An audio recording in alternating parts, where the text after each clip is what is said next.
Hello, welcome to episode 35 of Photowalk Talk, the Photowalk and Photography podcast. I'm Martin, and with me is my co-host Sandeep. Hi Sandeep, how are you? I'm good, Martin. How are you? I am very good, really good indeed. We've got a guest today.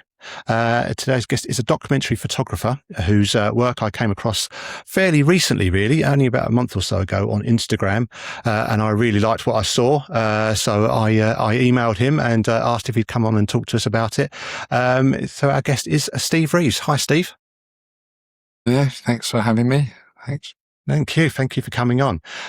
So Steve, the first thing I saw on your Instagram feed was some pictures of a man called Michael, and that really sort of drew me in, and reading about his story on your Instagram site took me to your website, and there's lots of other stories, so you're a documentary photographer. But you also are, or were, I'm not sure if it's are or were, a director first, and then sort of came into photography sort of like in about 2018, according to your website. Can you tell us a bit more about, how you got started in photography and what drew you to photography from directing films?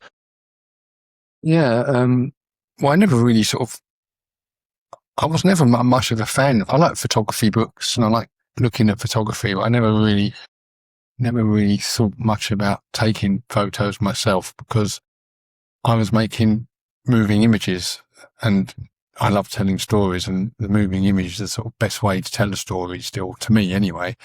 But then my wife bought me a camera, and it was a tiny little Fuji X100F. And because it was such a small camera, I started to sort of carry it around with me. And I think that's what got me into it. It was like the sort of technology had caught up with what I wanted, which was a camera I could hold in my hand and get good pictures. And prior to that, sort of digital cameras had to be a lot bigger. And I was never really a fan of film photography. It just felt way too much effort for me to sort of get it all developed and stuff. So this camera came along and it was just perfect. It had a fixed lens. And I used to just go out, and it made me sort of see the world a bit differently because I kind of took it everywhere, walking my dog, going to work, going to shopping. And because it was so small, I'd just take the odd candid shot. And I got really into it. I really enjoyed taking sort of candid shots of people out on the street. Yeah, and that's how it kind of started, really, just as a hobby, really, I suppose. And as my sort of photography career has sort of taken off a bit, my film career has sort of slowed down a bit because AI, Brexit, lots of things, and there's a massive amount of competition now for between directors, and so I still work. I still do a couple of jobs this year and 4 or 5 jobs last year, but it's not as time consuming as it was. So I've got more time to sort of pursue this photography part of my life, really. Yeah. The way, so the documentary style that you kind of do, that obviously must come from, like you say, from the moving image and telling a story, and it's and telling the stories of these people that you meet. So I guess that's how it's. Yeah. I mean, it was just pure candid photography. Just taking pictures of people without them knowing. And then I was walking along the Euston Road, and there was a woman outside a hospital, and she had an oxygen tube going down her nose and like a sort of dressing gown on, and she was chatting with a friend, and she had a drip, and she was smoking a cigarette, and there was all this sort of smoke billowing around. And I liked the sort of irony that she was kind of she was obviously a patient at the hospital, but still smoking a cigarette in one hand, and she had a joint in the other hand. And so I took this sort of candid shot of her, and she caught me. I'm 6'5". I always get caught taking candid shots. And she said, "Come over here, you," and called me over, and we got chatting. And she was she was a mum of 2 from Ilford in Essex, which ironically is where I was born. And she told me her name was Hannah, and she was 45, and she had 6 months to live because she had the incurable brain disease. So it didn't matter if she smoked a million cigarettes or ran a marathon or whatever, she changed her diet. She was terminal. And we had a really nice chat. And then she said, I'll take a picture of me and my mate. So she put her arm up the mate, and I took this sort of terrible snap of the two of them and went home. When I looked at the picture on my computer of her with all the smoke around her, it kind of felt really disrespectful, because she was obviously, because she, it was telling a different story. The sort of story of that photo was of, God, are people ridiculous? They're in hospital and they're smoking. So I just wrote a little bit about my experience and put the boring picture up of just her and her mate. And I really liked it, because the writing combined with the picture did more to me than just the picture alone. And it got quite a good response on Instagram. People liked the sort of storytelling, and it worked for me. And I went out and tried to take more sort of random, candid shots of people without their permission, and I just didn't get the same sort of pleasure from it. So I then started to actually stop people on the street, talk to them, and try and photograph them and get a little interview. And that's kind of what I've been doing now for the last sort of 5 years now. And I really love it, because I've learned so much about different people, different cultures, different backgrounds, and yeah, it's amazing. Yeah. So, Steve, you mentioned, I was going to disclose, I should probably say, I'm also Ilford born and bred. So there's exactly. There's still some of us. There's still some of us around. I still go there. My mum's still there, so I still go back regularly. Anyway, really? I digress.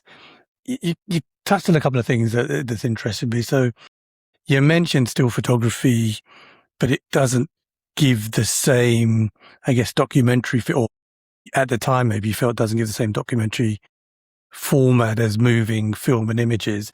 So do you think the adding the narrative was the change for you? Or can you explain why you didn't feel it was good for storytelling compared to motion pictures?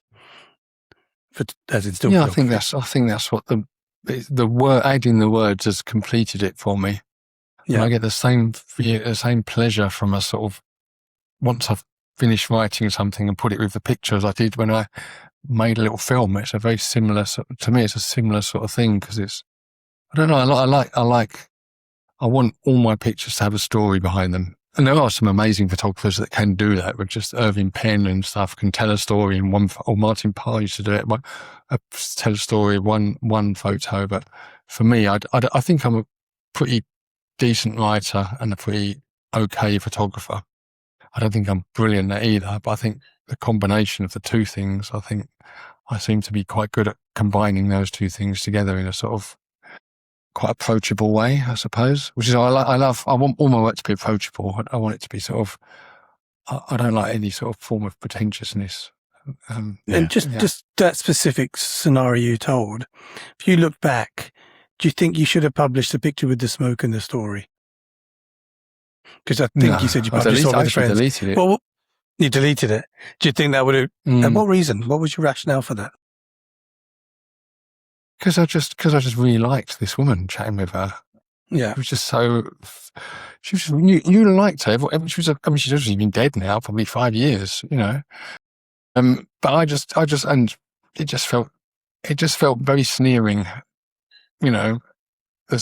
And we all make these terrible assumptions about, you see people outside hospitals, that type of thing. And I suppose it made me just realise that you can never tell what's really going on in someone's life unless you actually sit and talk to them. And that's my whole sort of spiel. All my work is based on that, really.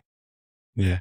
I mean, the pictures on their own, they are great, and I think standalone that they're great images, but that story along with it just adds that extra layer on top, and I think it does change the perspective slightly. You when you just see the image, you make up kind of your own story of what they're about, but then when you actually read it, you could maybe it's something completely different from what you're expecting. It's really interesting. I mean, obviously the first photos I saw was of your friend, really, your friend now, Michael.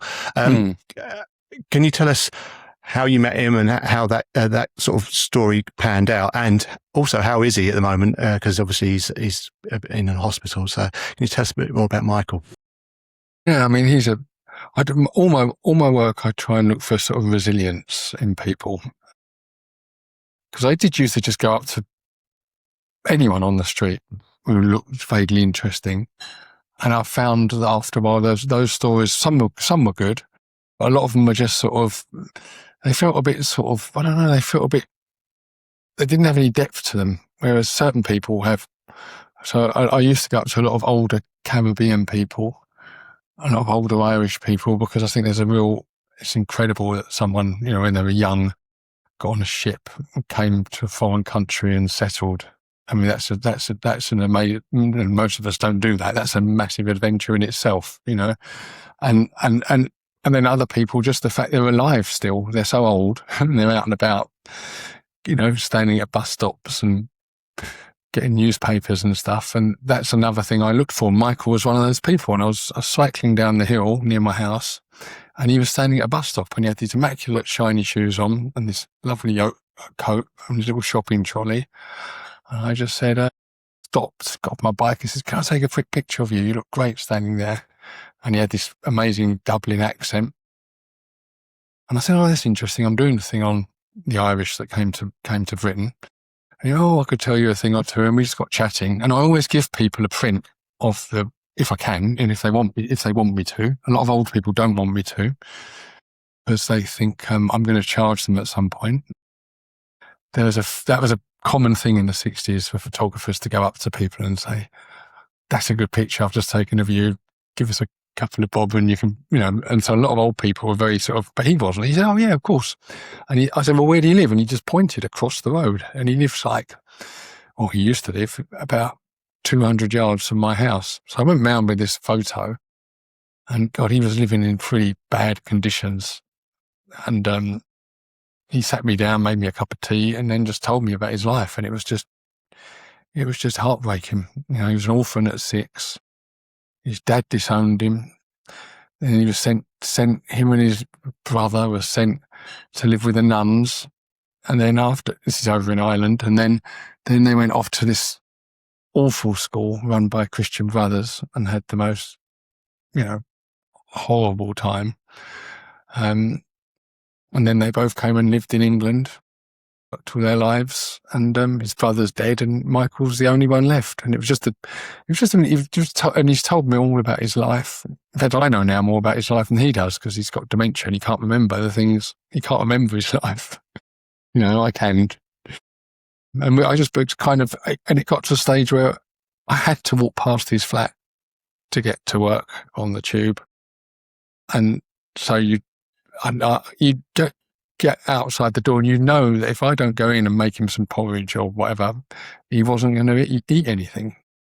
So I kind of got into doing that, and then I got him carers. I did lots of sort of organising for him, and eventually got some brilliant carers that kind of really looked after him. But then he's just become too frail and too old. He was in hospital for 6 weeks. I thought that was it. I thought he was dead, because he threw up so much blood. But he's made a sort of recovery. A week ago, I dropped him off at a care home, and he seems to be doing really well. Excellent. Yeah, he's 101, and he's still going. I mean, it's amazing. Yeah. That is resilience for you. I mean, that really is. Wow. And all he ever eats is sausages and custard creams. He quite likes a bit of cabbage. Great diet. He's not led a healthy diet at all, ever. No. Well, it hasn't done him too bad. Get that 101. It's amazing. So you touched on a couple of other themes, and let's call it works you've published or written. So do you want to tell us a little bit about those? So you touched on the Windrush, the Irish, and any others. Yeah, I just like finding stories of people that have kind of been through more than the majority of us. I do a lot of stuff on shopkeepers, because the shopkeepers have to go through to survive. It's small independent shops. That fascinates me. I do a lot of stuff on the LGBT community, because again, people have had massive prejudice against them just for the people they like, people they love, and that's That fascinates me. They're the ones I'm doing. They're the sort of main. Well, the elderly, the Windrush, which is finished. The Windrush project, the Irish project is finished, and the LGBT one is. I get around another 10 more people to interview, and then Michael's an ongoing project. I genuinely thought it was over, but it looks like it's going to come on for a bit longer now. So that's kind of the stuff I do at the moment. Yeah. But you say it fascinates you. Sorry. Go on. Yes, sorry. Yeah, I was just going to say I was reading some of the stories on the Before We Were Proud. It's there's some it's some of it's quite heartbreaking in a way. I think we've, even though obviously there's still prejudice around, things are a lot more, people are a lot more tolerant of things now than they were, even though things aren't perfect. And we sort of forget, we see all these pride parades, but how pride started, at that time, it was illegal, for people to be gay, and it's hard to imagine. And reading some of those stories was, it's something I really like that storytelling that you do, and seeing the images along with them, and seeing these proud people, and what they've had to go through is crazy, really. Yeah, I mean, I've learned so much. I had no idea, really. The project was originally called I Was Born a Criminal, because it was people and that was from one of the people I photographed. The first thing he said to me was, I was born a criminal. But I thought it was a little bit negative, whereas I think Before We Were Proud sounds a lot more positive, and I prefer that. And I'm still looking for more older people to photograph. They're very hard to find, I mean, obviously AIDS was a big thing, so there's a lot of them didn't make it, and then there's still a lot of from that generation, a lot of internalized shame, and still that awkwardness, because there's a lot of people just quietly going about their lives who don't think they're interesting, their stories, but they're the ones I'm after, really.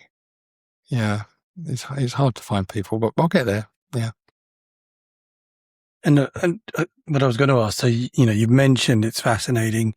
You've mentioned you want to hear these people's stories and record them. Something's got to drive you to do that. So what do I mean by that? You got to earn a living. What is it that really drives you to get these stories out there and make it part of your existence as well? I think a lot of my work's inspired by my hatred of Nigel Farage. I think it kind of starts because I live in Balham, and I walk up Tooting High Road, and I meet and chat to all the people in Tooting High Road, and they're just brilliant. And there's so many great people there, and I photographed and interviewed loads of them, and and there's some. And it just, I remember the first Caribbean person I photographed was a woman called Gloria. And she just said, there's nothing like England. You can't beat living in England. She came over from Jamaica when she was 17. She said, if you're living in England, you're amongst the best people in the world. And then you put on the news or you read some article online and you think, God, it's just incredible that, I'm just out. I really want to change that. I'm not a preacher or nothing. I suppose it's changed me, and I want to share how it's changed.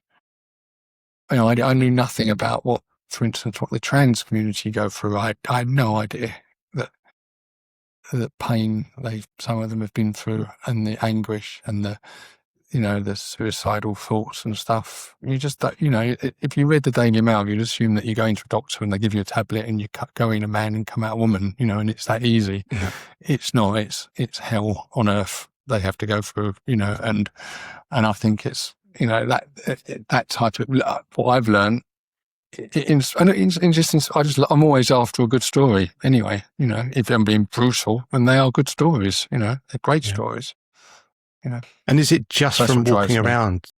Is it just from walking around that you find these people? Not so much now. You don't It put an started advert in like the that. paper or anything like that. No, it started like that. But then you meet someone, and then they say, "Oh, you should go and visit my cousin," or you should go and see these people or those. So it kind of becomes more like word of mouth now. It's actually very rare for me to go up to people on the street now. Oh, the other thing I do is a lot of stuff. I do a lot of stuff with British Legion. So I've done a lot of old soldiers, and I've done quite a lot of stuff for dementia charities and stuff, and that's fascinating as well.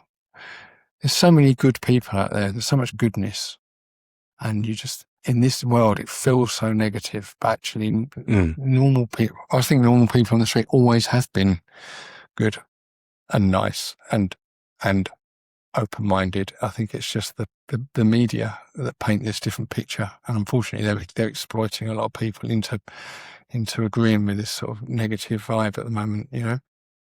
But I was out for a walk earlier, as I do, and I was thinking about this interview, and I was thinking about all the sort of people that you're telling their stories. I don't know if you have an answer to this, but I was wondering, in 100 years' time, are we going to have these people, certainly as many people with these interesting stories? Because on the one hand, life is getting better for a lot of people now. My granddad was very poor, grew up very poor, grew up in East End of London. I don't think he had to wear his mum's shoes to school. He had lots of brothers and sisters, so he had sort of quite a lot of stories. He joined the army. He lied about his age to get into the army to fight in World War II, and then my dad left when I was 7, but he wasn't abusive or anything like that. But my children, the worst that can happen is that their favourite sushi restaurant is going to close. So things are obviously getting better, but are we going to be losing these stories in the future? That are people not going to have these? I mean, there's obviously going to still be people that go through hardships, but I think we're going to have a lot less of them. They're going to be harder to find these interesting stories, I think. Possibly, I don't know. I mean, there's guys going around London now doing Deliveroo. You see them on the bikes and you think, what's their story? They've come over, they're working hard. Or you're going to hospital to visit Michael, and it's the same people. It's African, Caribbean, Irish people working on the wards. It's the same people still doing it. So those stories are they're still holding up the NHS. And I think there is a lot of people put that comment on my posts, particularly about the old people. They say, they don't make them like that anymore. That was a better generation. And I don't believe that. I think I just photograph the survivors. It's like you say, Victorian houses are the best. They're so well made. But actually all the crappy Victorian houses fell down or demolished, and we're just seeing the good ones. And I'm sure lots of people came out of lots of people would come out of World War II and threw himself off Battersea Bridge, or were abusive or depressed or alcoholics. But I'm just happening to see the ones that I'm just interviewing, the ones that are left, and the ones that are left are the lucky few. Whether they're strong, I don't think they're strong. I don't think it's a generational thing. There'll be strong people from your kids' generation, that have got amazing stories to tell, I reckon, anyway. Yeah, I'd agree with that. There's a lot of hardship out there. There always, unfortunately, will be. Yes, things have improved, and I don't know, support services here and there have, and support services actually deteriorated. I think the bigger question for me is, will there still be people to tell their stories, and in what format and how? I think for me, that's going to be the harder thing. I don't know what you think about that, Steve. Yeah, well, I think another reason I actually do like photographing and talking to older people is some of them, it feels like they've actually been saving up. It's like they've almost been waiting all their lives for someone like me to come along, and they just seem to cherry pick all the best bits. Some of the things I've learned about people within 5 minutes, it's just amazing. And I write it all down. God, I've got a proper little story there that I've got I've got in 5 minutes. It's amazing. I think older people have had time, have a lot. They're on their own a lot. They're stuck with their own thoughts, so they're going to reflect on their lives, and they've got time to sit and chat to some idiot who approaches them with a camera. They've got all day, so they're happy just to chat away. Short attention span. Well, I think they're a lot more savvy as well. That's another thing. Yeah. They're a lot more. I mean, when I have approached young people, and often I say, "What do you want to be?" And they'll say, "I want to be the best version of myself. I want to live a wholesome life." And they don't doesn't mean anything. They're all sort of.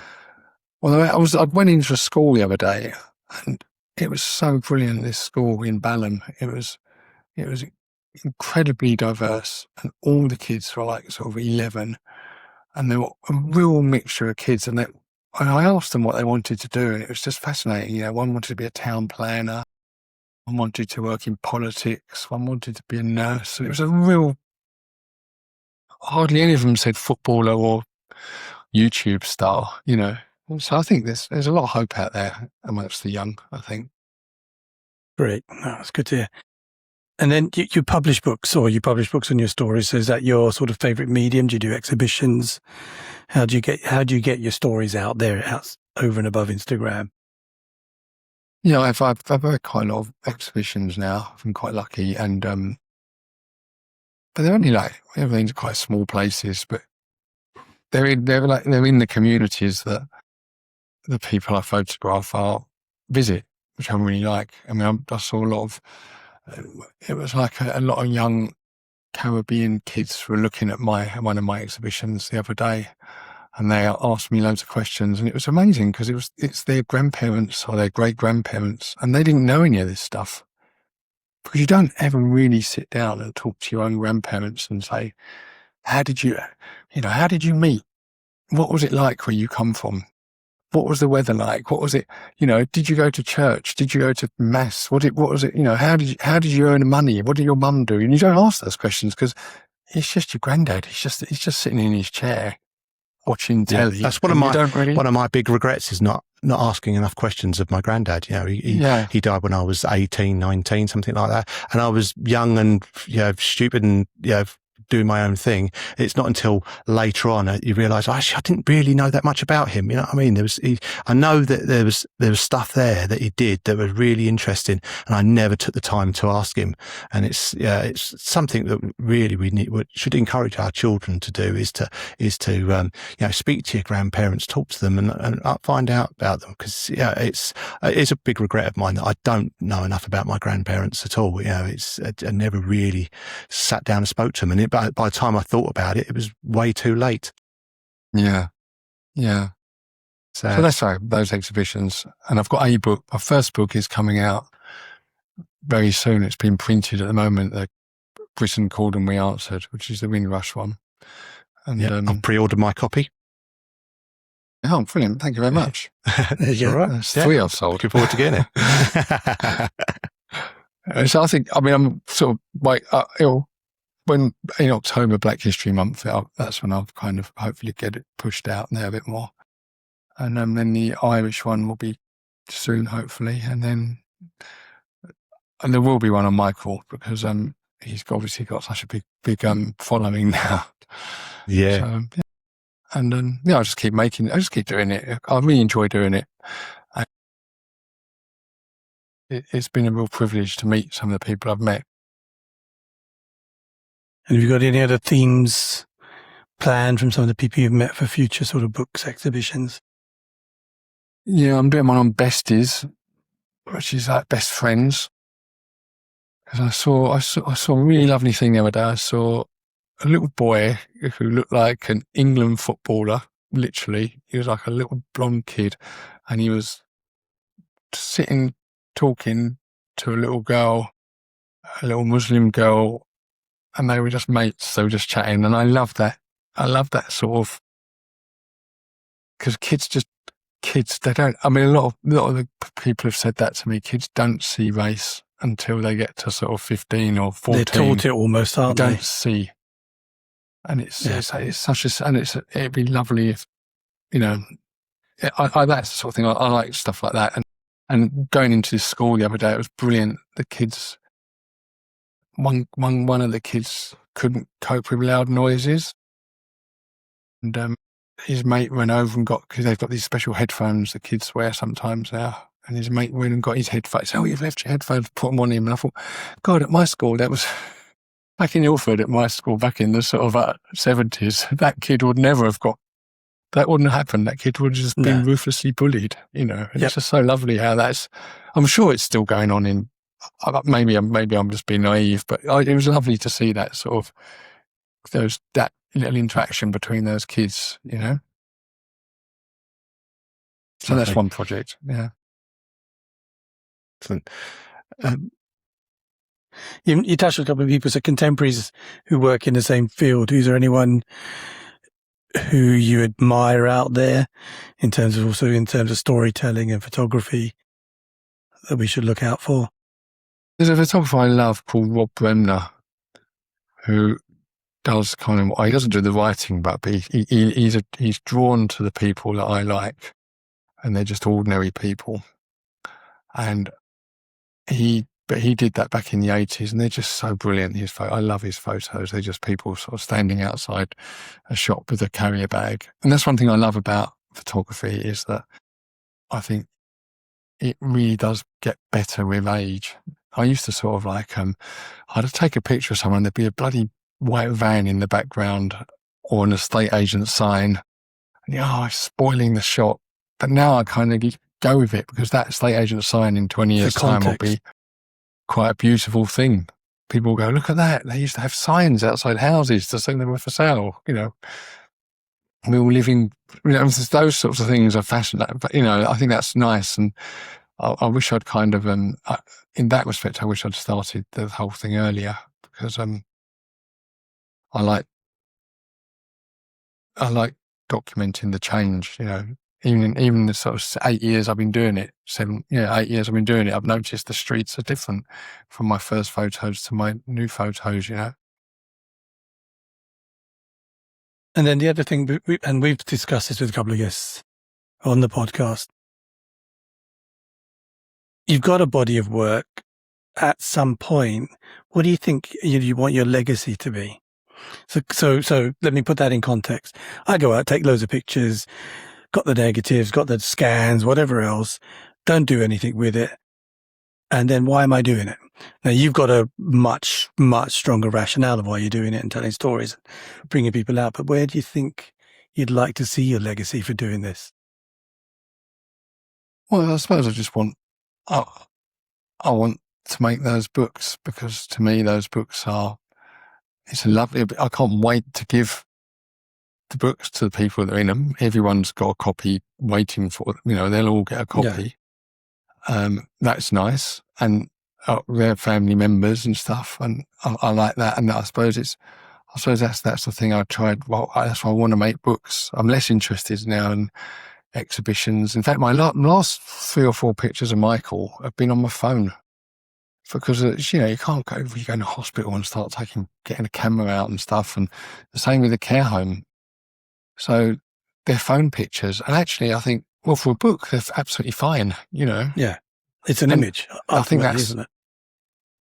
It's an image, and it's all about the person. And he's a great person. He's an interesting person. So you don't really need, whether it's shot on a medium format camera or phone, there's only that much difference, really, I think, ultimately, to the storytelling. Yeah, I suppose that's my dream, is to have, and I've got a very good I've got work with a really good designer, a guy called Paul Belford, and he's done the Caribbean book, the Windrush one, it's like a school textbook. It's got a very plain cover with a block of type. And so the Irish one's going to be exactly the same. All my books, I want to all have the same sort of format, the same feel. I mean, you know, I've got to get the money. I've got to get the grants and the funding and stuff. But I think I will, because the people I photograph, there's a lot of people out there that want to hear their voices, you know. So I think there's that is important. I think there is funding available for that type of work, you know. So that's It's important. I think it's really important that we get that out there, and we hear people's stories, because otherwise they'll just disappear without leaving a trace. And now they are leaving a trace. Their image and their stories sort of immortalized in hard form that people can be moved on, and people can borrow and be left to people, and they'll get about. And I think it's a really nice thing to see, and for people to have, I think. And I can see myself having a little collection of these books. Yeah, well, I mean, it's funny actually, because on the before we were proud, the LGBT one, I've had a few people have sort of put me in touch with people like people who are sort of like, they used to be top Guardian journalists, and there was a guy who was a singer called Tom Robinson, and they're much posher, more media savvy people, and I haven't enjoyed photographing and interviewing them as much as, say, Tony and Norman, who are, Tony was a volunteer at a local charity, and Norman worked in a desk job. And I think they're much more interesting. I don't want people that, because what happens, I'm writing, I always give the people what I've written to read. If it's like, like Winston, who was a bus driver, he just read it. I mean, yeah, she's great. You got my wife's age wrong there, and that's it. But when you give it to the people that have written for the Guardian, or they've been well-known musicians, they go for it and they change everything, and they want it. They've got their own, and I don't like that so much. And also, I don't want to write about people that are well-known. I want to write about people that are unknown. You want to give the stories that haven't been heard. There's something more interesting anyway. I think, someone like, there's an old lady called Alicia from Guyana, and she was a nurse, and her husband was very, very unreliable. And when all the nurses used to go into work, and the pension guy would come around and say, you ladies should cancel your pensions because you're married and your husband will get a pension. You don't need to have a pension. And Alicia said, no, I'm keeping my pension. I'm not relying on my husband for anything.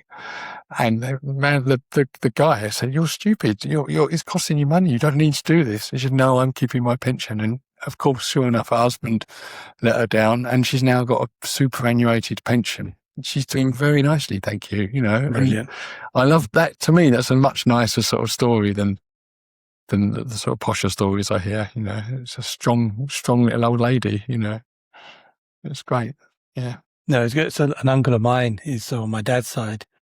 He's done a sort of family tree, but he's written 2 little books, self-published, nothing big. And there's so many stories in there I'd never heard of from the family in the background, and during the war, and traveling from India to Africa to the UK or wherever else. These need documented, because they will get lost otherwise. We'll never know them. So totally get that. Yeah, we've got a thing in Wandsworth at the moment. It's South Asian Heritage Month. They've asked me to do some pictures for that, so to go around and find some people for that. And I've got there's been some great people in Tooting already, and just lovely stories. Our shopkeeper, he owns a shop called, I think it's actually called Little India, and it sells hardware and stuff. And there were when I went in there was these 2 women in there. They were much younger, and they both worked for merchant banks. One worked and they were his daughters, and they'd gone to university, they'd got really well-paid jobs in the city. But since his wife got ill, during Diwali, when it's really busy, they come and help in the shop. And I thought, that's just so cool that these girls are, obviously wealthy, successful business girls, and they come back a couple of times a year to help dad out in the shop. And that's just amazing, isn't it? I love those. Yeah. Those sort of stories are fascinating, Yeah, definitely. Well, so we'll put all your details in the show notes, put with your website address and where to pre-order the book. Please, people, pre-order the book. I think it's an important book to have. I'm looking forward to getting my copy. Excellent. Well, thank you very much for coming on and telling us all about it. It's great work, and I think it's like I've said already, it's really important. I think we need to tell more people stories and listen to more people more. I think something I probably don't do enough of is just listening to people. Next time people see one of their elderly relatives, maybe just sit and listen to them for a bit. They've probably got some really interesting stories that you've never heard before. Definitely. Yeah, thank you very much. Yeah. Well, thanks for having me. Thanks so much. Lovely. Awesome. We sort of like finish off with a little bit about Photowalk Me, which is ostensibly what this podcast is supposed to be about. So we'll just quickly go through some of those bits before we sign off. Sandeep's got a Photowalk on Thursday, but this comes out on Friday, so there's no point talking about that particularly. We've got the full frame summer Photowalk in Brighton on the 8th of August, which I think I'll be going to that. There's an evening stroll through Soho with Anton Fortain on the 21st of August, and there's a Bothy to Breakwall in Toronto with Bill Smith on the 22nd of August. And Yant messaged me today and asked me to remind everybody that it's Worldwide Half Frame Photography Day on September the 6th. And we need some Photowalks signed up for that. Go to his website to see the details, and go onto photowalk.me, the event page, and you can also organise your own half frame Photowalk day. That's it. Anything from you, Sandeep? Got anything you've No, I'm just looking forward to going out on Thursday. 10 people have signed up to the walk, and it's great that I don't know any of them, because that makes it all about getting to know other photographers, the social aspect, to your point, Steve, different stories, having a lovely walk around Spitalfields and Brick Lane. And we will finish with a Brick Lane traditional curry for those who want to stay. But I'll talk about that on the next podcast. So no, other than that, no, all good. Excellent. Brilliant. Well, that's it for this episode. Thank you for listening. If you have any comments or questions, please email us on podcast@photowalktalk.net. Make sure you're subscribed to get new episodes as and when they are released. Thank you. Bye-bye. Cheers.